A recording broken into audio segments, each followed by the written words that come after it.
Bismillahirrahmanirrahim. Assalamualaikum warahmatullahi wabarakatuh.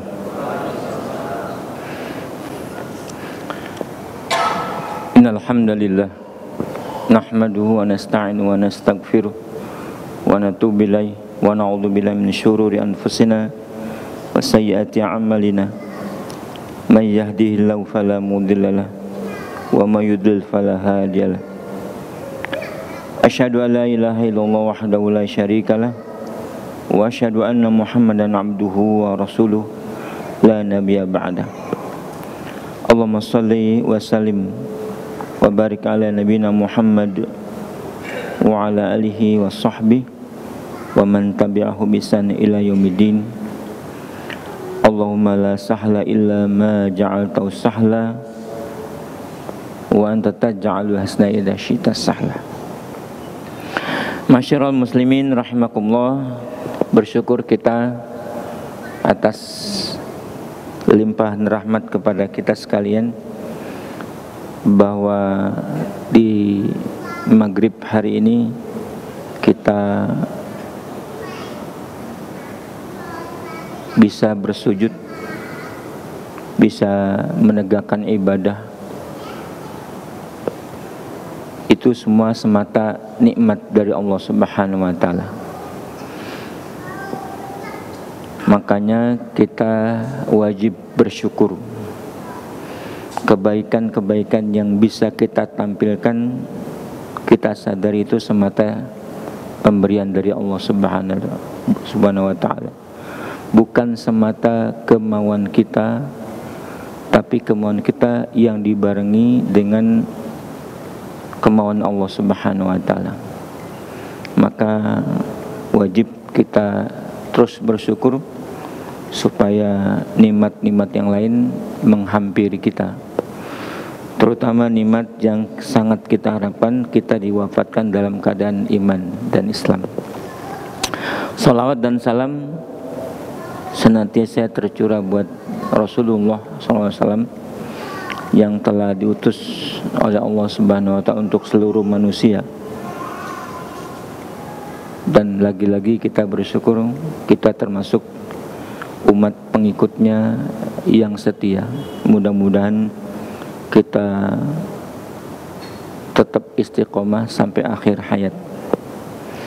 Salawat dan salam juga tercurah buat keluarganya, buat para sahabatnya, kemudian para tabi'in, dan siapa saja yang terus tegak melaksanakan Islam sampai hari kiamat kelak. Kita langsung saja, hari ini kita giliran akidah. Kita sudah sampai kepada iman kepada Rasulullah SAW. Secara khusus iman kepada Rasulullah SAW. Ini masih banyak yang melambung jauh. Kita ingatkan orang yang di sop terdepan, sebagaimana sholat itu lebih afdal daripada yang di belakangnya. Sebaiknya sholat taklim juga begitu. Kita dekat merapat, tanda bahwa kita serius mengajinya. Jazakallahu khair. Kita sampai kepada membahas tentang Isra dan Mi'raj, karena ini termasuk yang mesti diimani dan melekat kepada perjalanan Rasulullah SAW. Peristiwa Isra Mi'raj menggemparkan bukan saja di Mekah, tetapi yang mengetahui berita Isra dan Mi'raj.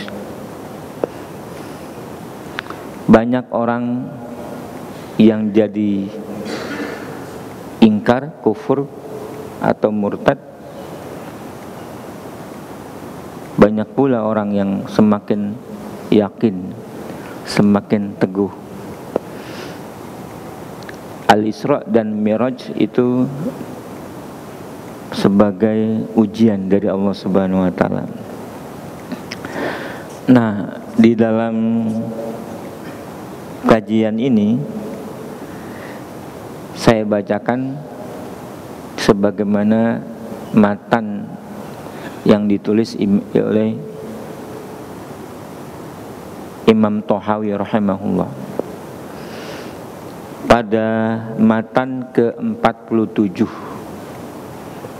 atau dalam tahdib ini menjadi 53. Urutan tahdib jadi nomor 53.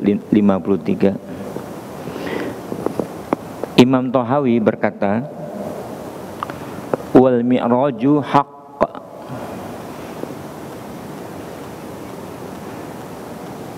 wa qad usriya bin nabi sallallahu alaihi wasallam wa urija isyakhsihi fil yaqbah ila sama thumma ila haitsu syaa Allah minal ula wa akramahu Allah bima syaa wa uha ilahi ma uha ma kadzabal fuadu ma ra'a fa sallallahu alaihi wasallam fil akhirati wal ula. Katanya, kata Imam Thahawi, Mi'raj itu hak, benar adanya. Mi'raj benar adanya. Dan sungguh telah diperjalankan di waktu malam Nabi SAW dan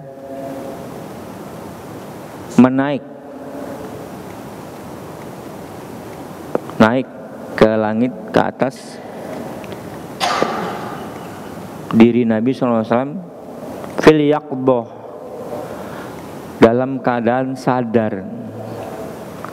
Nah, ini karena kelompok-kelompok Islam banyak berpendapat. Ada yang mengatakan Isra dan Mi'raj itu mimpi, ada yang mengatakan Isra dan Mi'raj itu hanya ruhnya saja, sementara jasadnya tidak. Nah, Ahlus Sunnah wal Jamaah berkeyakinan dengan hujah yang tak terbantahkan bahwa Rasulullah diisra dan mi'rajkan oleh Allah Subhanahu wa taala dalam keadaan sadar, jasad dan ruhnya.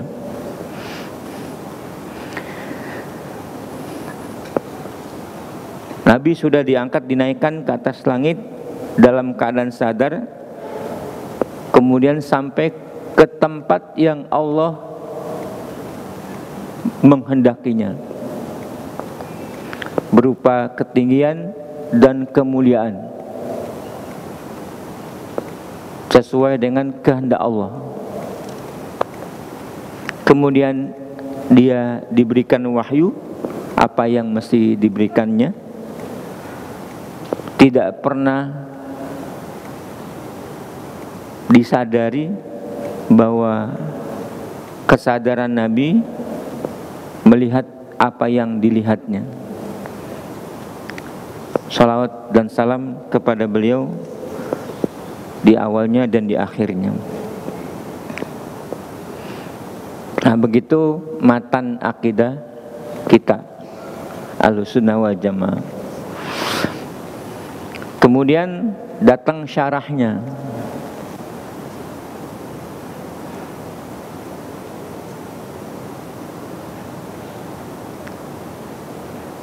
Mi'raj itu apa artinya secara bahasa? Mi'raj itu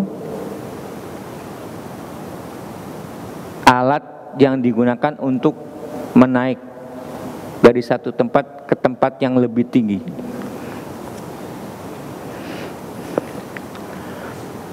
Biasanya dalam Al-Quran digunakan kata-kata aroja, dari bumi ke langit.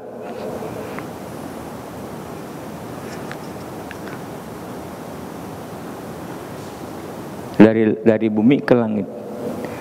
Ya'ruju ilaihi fi yaumin kana miqdaru khamsina alfasana. Naik kepada Allah dalam satu hari yang hitungannya 50.000 tahun, dalam surat Al-Ma'arij.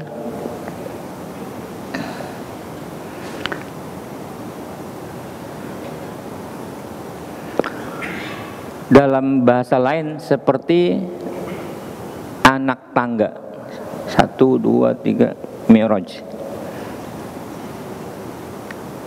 Tetapi kita tidak mengetahui makna yang hakikatnya. Tetapi bisa diterangkan kenapa menggunakan kata Mi'raj. Begitu yang kita pahami berdasarkan bahasa yang kita mengerti. Tetapi hakikatnya Mi'raj itu tidak ada yang tahu. Begitulah yang paling selamat. Sesuatu yang gaib, sesuatu yang tidak kita bisa pahami, diserahkan kepada Allah hakikatnya. Tapi secara bahasa orang sudah mengerti bahwa Mi'raj itu adalah semacam alat untuk naik ke atas. Bagaimana hukumnya, bagaimana yang lain tentang Mi'raj itu hanya Allah yang tahu, termasuk perkara-perkara yang gaib. Kita adalah nu'minu bih wala nastaghilu bi kaifiyatihi. Cukup kita beriman, tidak kita menyibukkan diri mencari apa kaifiyahnya. Gak bakal ketemu. Karena agama ini adalah berdasarkan dalil. Tidak akan ketemu kecuali yang fakta-fakta itu. Sedangkan kaifiyahnya tidak diterangkan. Maka orang yang menyibukkan diri mencari kaifiyah biasanya ngarang. Kita cukup beriman bahwa Mi'raj itu adalah Nabi pernah diangkat oleh Allah, dinaikkan dalam peristiwa Isra dan Mi'raj sampai ke langit yang hanya Allah mengetahui, dan dia berbicara kepada Rasulullah SAW. Allah berbicara, ya, nu'minu bihi wa la nashtaghilu bi kaifiyatihi. Tidak kita menyebutkan dan tentang kaifiyahnya.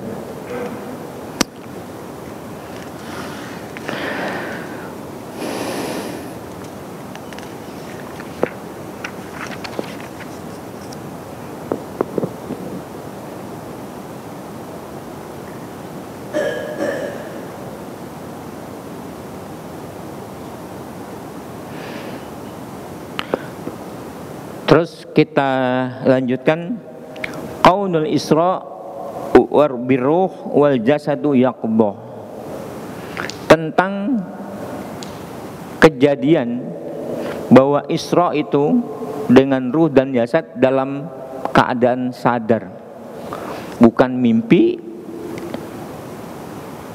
apalagi hanya ruhnya.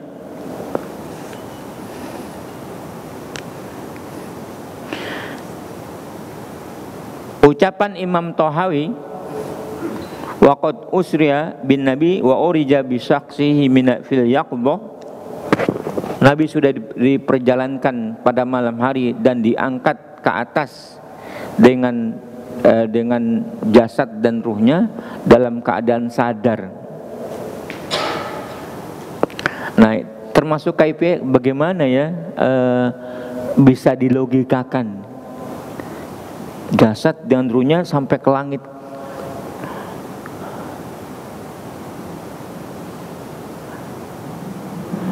Pada dataran ini cukup kita imani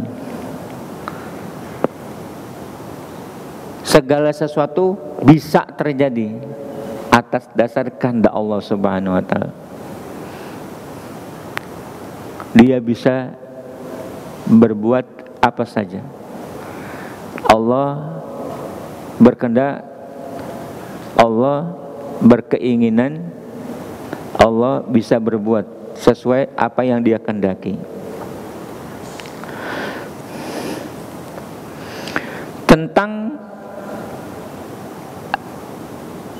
Isra dan Mi'raj itu dalam keadaan sadar, ruh dan jasadnya sudah sangat jelas bagi orang yang memahami bahasa Arab, yaitu surat Al-Isra ayat pertama.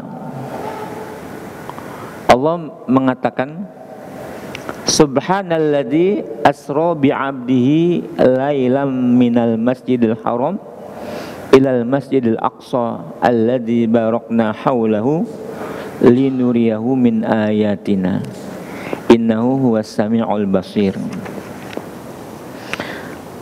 Maha suci Allah yang telah memperjalankan hambanya. Nah, ini kata hambanya ini penting kita memahaminya. Sebagai makhluk Allah, manusia, kita adalah semuanya hamba. Ya, kita semuanya hamba. Status kita, statusnya adalah hamba. Semuanya manusia, bahkan jin, bahkan semuanya makhluk itu hamba Allah Subhanahu wa taala. Status, karena di alam semesta ini ada hamba, ada yang disembah. Allah sebagai Khalik dan ciptaannya sebagai hamba semuanya. Sebagai status. Nah, tetapi kita sebagai status disuruh oleh Allah Subhanahu wa taala memfungsikan diri sebagai hamba Allah. Nah, ini yang belum tentu orang mencapai derajat sebagai hambanya. Wa ma khalaqtul jinna wal insa illa liya'budun. Tidaklah aku ciptakan jin dan manusia melainkan untuk beribadah. Ada abdun, ada ma'bud.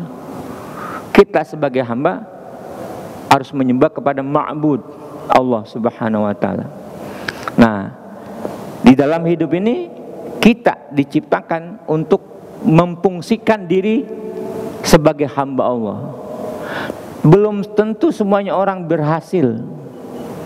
Bahkan ada yang kafir. Orang yang statusnya hamba sudah kafir, ada yang munafik, ada yang maasi. Nah, ketika orang disebut oleh Allah dia sebagai hamba, berarti dia sudah memfungsikan diri sebagai hamba. Siapa yang difungsikan sebagai hamba itu?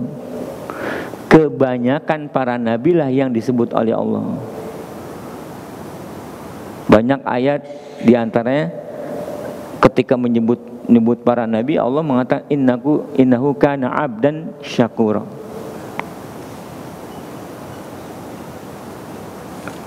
Nah, para nabi rata-rata semua sudah jadi hamba. Fungsinya sebagai hamba berhasil dia laksanakan. Termasuk Rasulullah. Maha suci Allah Subhanahu wa taala yang telah memperjalankan pada malam hari hambanya bi'abdihi. Itu fungsi. Nah, kalau orang disebut hamba berarti apa? Bersatu antara ruh dan jasadnya.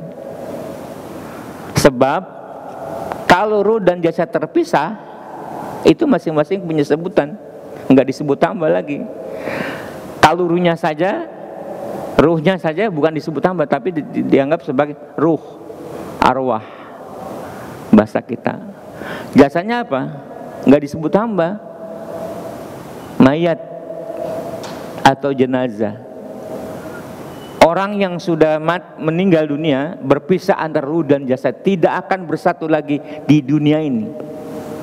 Ruh dan jasadnya terpisah. Nah, masing-masing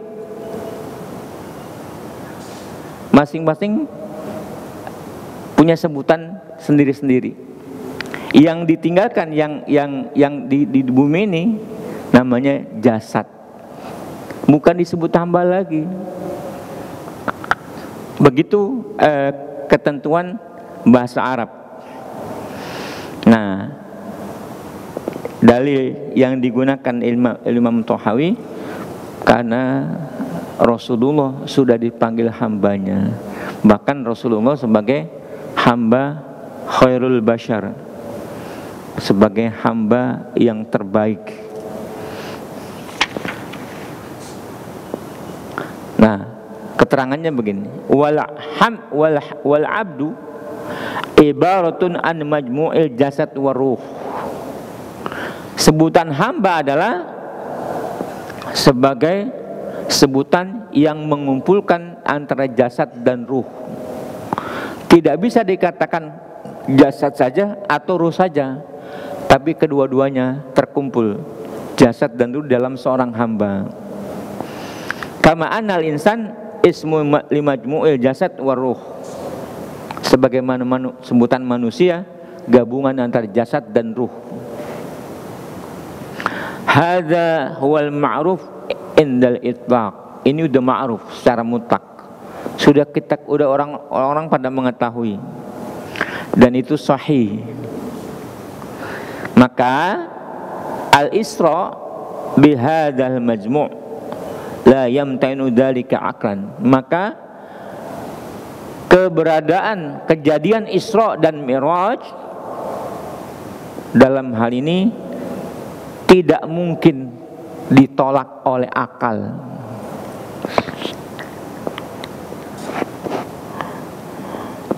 Banyak orang-orang mencari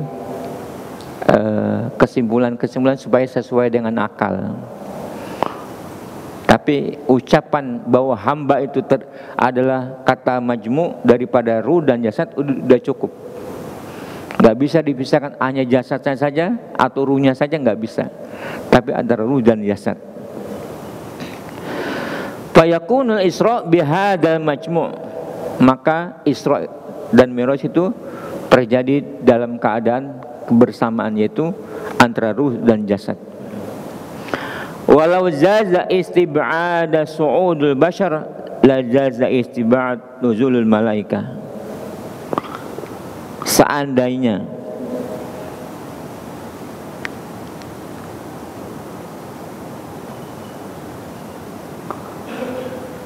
dibuat oleh manusia mustahil bisa naik ke atas, maka mustahil pula keberadaan malaikat turun ke bumi.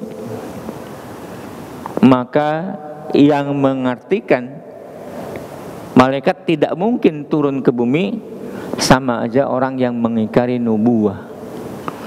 Mengingkari nubuwah, dan itu adalah kekufuran. Yang mengingkari kenabian adalah kekufuran.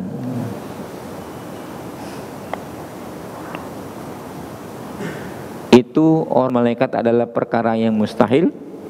Maka kepergian Nabi diangkat ke atas langit adalah perkara mustahil, sama dengan artinya memustahilkan malaikat turun ke bumi. Sama saja itu mengingkari kenabian, dan mengingkari kenabian adalah kufur. Itu dengan ucapan atau dengan keyakinan. Nah, hidup manusia hari ini apakah mengikuti seruan-seruan kenabian?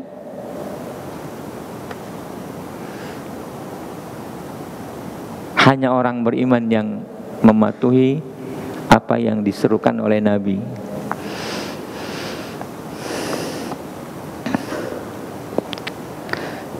Baik.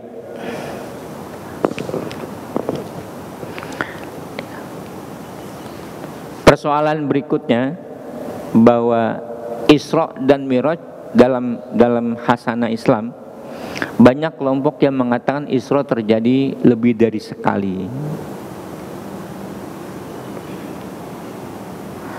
Diulas oleh Imam Thahawi bahwa semuanya yang mengatakan lebih dari sekali tidak kuat argumentasinya. Isra dan Mi'raj hanya sekali. Ya, hanya sekali.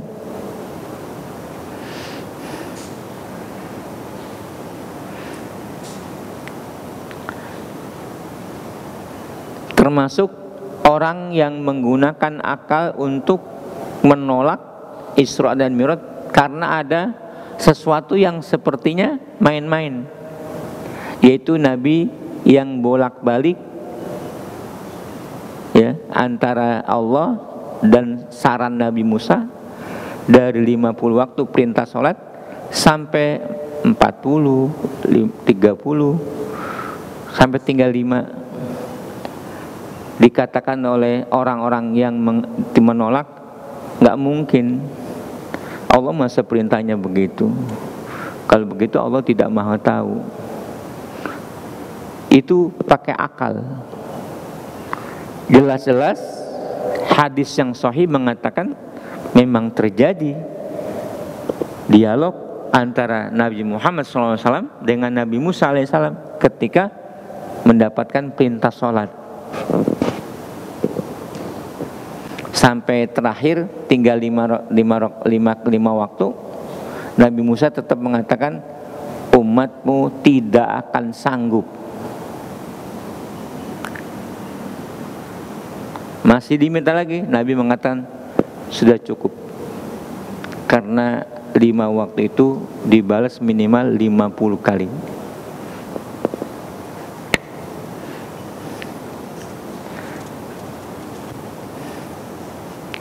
Qad istahyaitu min Rabbi walakin ardi wasalim.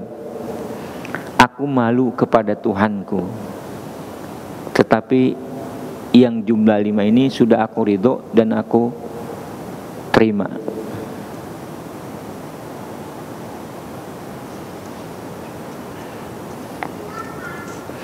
Sekarang hikmah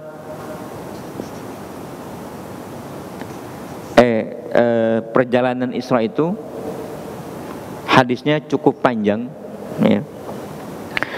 Kana min hadis Isra annahu sallallahu alaihi wasallam usriya bi jasadihi fil yaqdhah minal masjidil haram ila al masjidil aqsa raqiban 'alal buraq sahibatu Jibril alaihissalam fanajala hunaka wa shala bi anbiya imaman wa rabitul baraq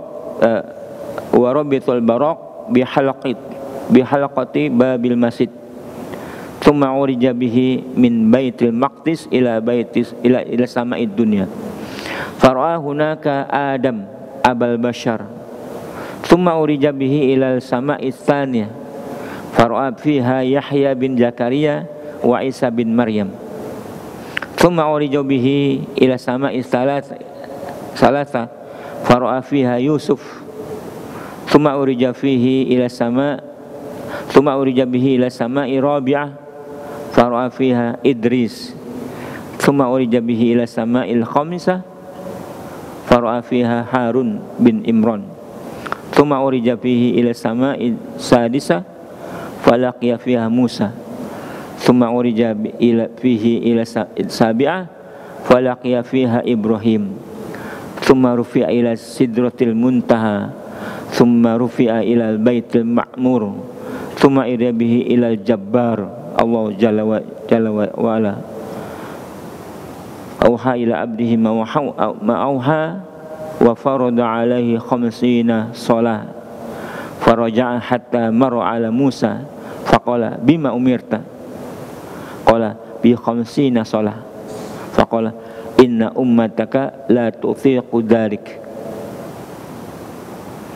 irji ila rabbika fas'alhu al-takhfif li ummatika fala'ala bihi Jibril hatta ata bihi al-Jabbar tabaraka wa ta'ala fawada'a anhu ashran thumma nazal hatta marra bi Musa wa akhbarahu faqala irji' ila rabbik fas'alhu al-takhfif falam yazal yataraddad baina Musa wa baina Allah ta'ala hatta ja'ala khamsan fa'amarahu Musa biruju' wa su'alu takhfif faqala qad istahyaitu min rabbi walakin arda wa salim falamma nada munadi qad abdaitu faridati wa khafiftu ana ibadi.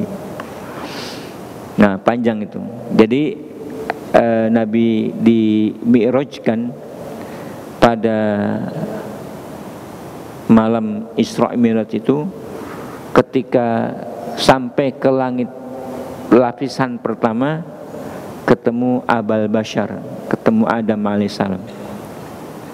Terus kedua ketemu Yahya bin Zakaria dan Isa bin Maryam. Ketiga ketemu Yusuf. Keempat ketemu Idris. Kelima ketemu Harun.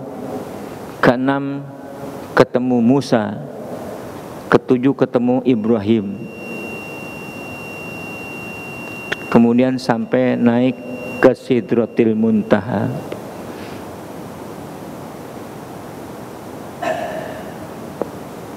Ke Sidratil Muntaha adzan. Kita lanjutkan sedikit nih. Jadi masalah Isra dan Mi'raj sudah jelas bahwa hadis yang berkaitan dengan disyariatkannya sholat, Nabi minta keringanan. Allah memberikan dari 50, 10, 40, 30 sampai tinggal 5. Tidak bisa hadis kita bantah dengan argumentasi akal. Begitu Ahlussunnah wal Jamaah berpendapat. Kemudian hikmahnya apa? Isra dan Mi'raj, lebih dahulu Isra baru Mi'raj. Pergi ke Baitul Maqdis lebih dahulu baru Mi'raj ke atas langit. Kata pensara wallahu alam, hikmahnya adalah kalau Mi'raj didahulukan, orang tidak pernah pergi ke langit, maka Nabi otomatis dianggap ngarang karena nggak bisa dibuktikan.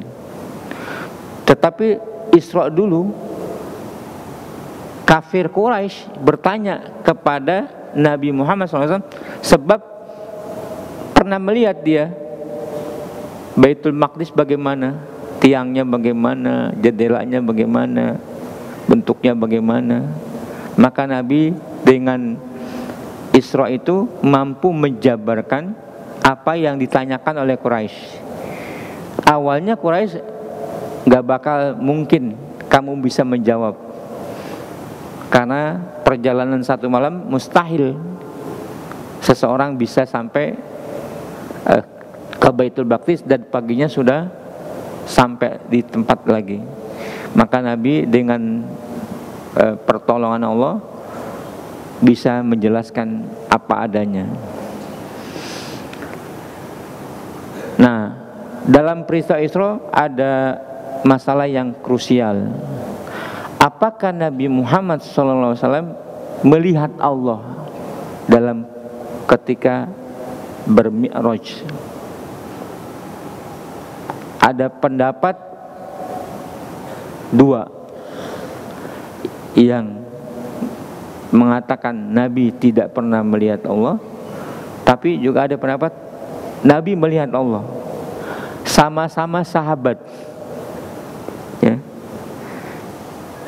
Yang mengatakan Nabi tidak pernah melihat Allah adalah Aisyah dengan argumentasi dari Nabi juga.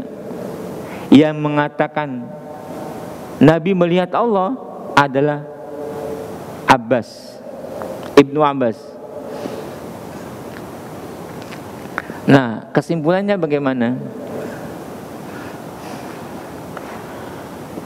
Nabi Muhammad SAW kesimpulannya kuat, tidak pernah melihat Allah.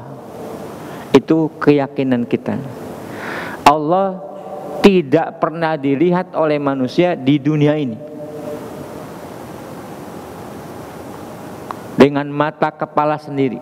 Termasuk Nabi Muhammad SAW tidak melihat dengan mata kepala sendiri. Tetapi Nabi Muhammad SAW melihat dengan hatinya. Nah, itu bisa diterima. Karena yang sahih, Nabi mengatakan bahwa ini nurun anna arahu. Aku hanya melihat cahaya. Cahaya itu apa? Cahaya itu yang menghalangi atau menghijab aku dari melihat Allah Subhanahu wa taala. Jadi Allah tidak pernah bisa dilihat.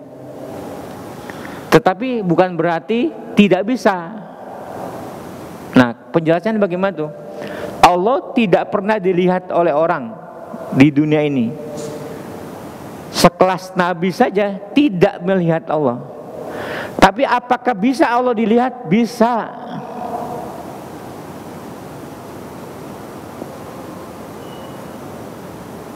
Karena pertanyaan Nabi Musa,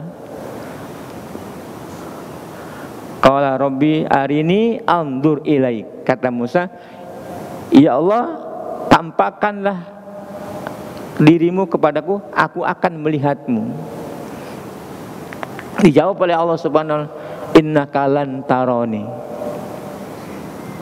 Kamu tidak akan bisa melihat aku. Nah, pertanyaan Musa bahwa dia memohon kepada Allah untuk menampakkan diri supaya Musa, itu menandakan Allah bisa dilihat. Seandainya nggak bisa dilihat, Nabi Musa nggak mungkin bertanya.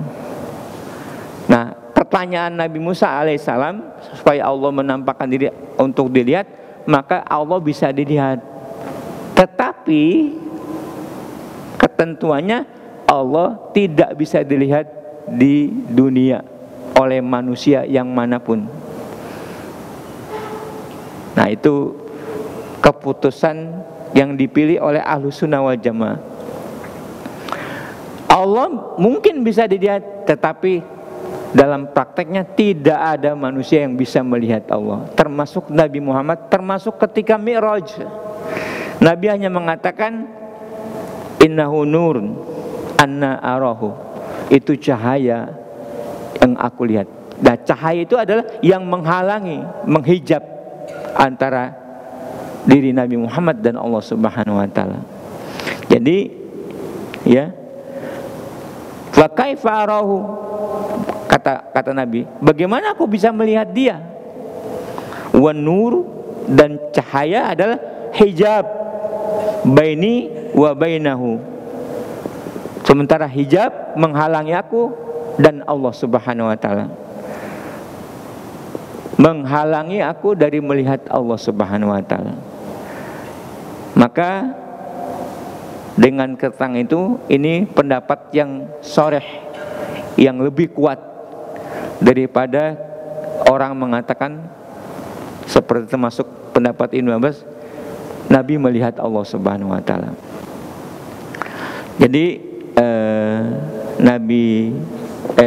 Ibnu Abbas mengatakan Nabi Muhammad melihat dengan mata kepalanya sendiri. Tetapi yang sahih adalah bahwa Nabi Muhammad SAW melihat Allah dengan kolbunya, tetapi dengan tidak mata kepalanya sendiri. Ya, kalau lihat kolbu sudah melihat Allah Subhanahu wa taala. Kemudian yang terakhir, di dalam surat An-Najm ada ayat yang mengatakan summa dana fatadalla. Ini ayat mesti dibaca dengan ayat-ayat sebelumnya. Du mirratin fastawa wa huwa bil ufuqil a'la thumma dana fatadalla. Dalam hadis-hadis Isra dan Mi'raj ada kata dana fatadalla. Itu maksudnya Allah mendekat. Allah mendekat. Ketika Nabi sudah ke Sidratil Muntaha, Allah mendekat. Nah, di dalam surat An-Najm ayat 9, An-Najm 9, kata-katanya hampir sama. Tsumma dana fatadalla. Nah, ada orang yang mengatakan itu Allah. Tapi keterangan yang benar adalah untuk surat An-Najm, makna daripada maka dia mendekat dan semakin mendekat itu khusus untuk malaikat Jibril. Malaikat Jibril, ya, bukanlah Allah Subhanahu wa taala. Tetapi dalam hadis yang mananya Allah mendekat kepada Nabi Muhammad itu benar. Sama-sama tumadana fatadalla. Jadi di surat An-Najm ayat 9 tumadana fatadalla itu adalah khusus untuk Jibril. Mendekat Jibril ketika memberikan wahyu kepada Nabi Muhammad SAW, maka malaikat Jibril mendekat. Tetapi yang di hadis masalah Isra, tsumma dana fadala, itu Allah benar mendekat kepada Nabi Muhammad SAW. Maka keterangan ini mudah-mudahan memberikan gambaran bahwa kita beriman kepada Nabi Muhammad SAW sampai pada persoalan-persoalan yang menyangkut akidah. Masalah Isra dan Mi'raj, masalah akidah diterangkan dalam bab akidah. Maka keimanan kepada Nabi Muhammad SAW termasuk keimanan dia sudah melaksanakan Isra dan Mi'raj dalam keadaan sadar dengan ruh dan jasadnya. Itu kesimpulan kita taklim hari ini. Mudah-mudahan mendapatkan pencerahan semuanya. Kita akhiri dengan kafaratul majlis. Subhanakallahumma rabbana wa bihamdika asyhadu an la ilaha illa anta astaghfiruka wa atubu ilaik. Assalamualaikum warahmatullahi wabarakatuh.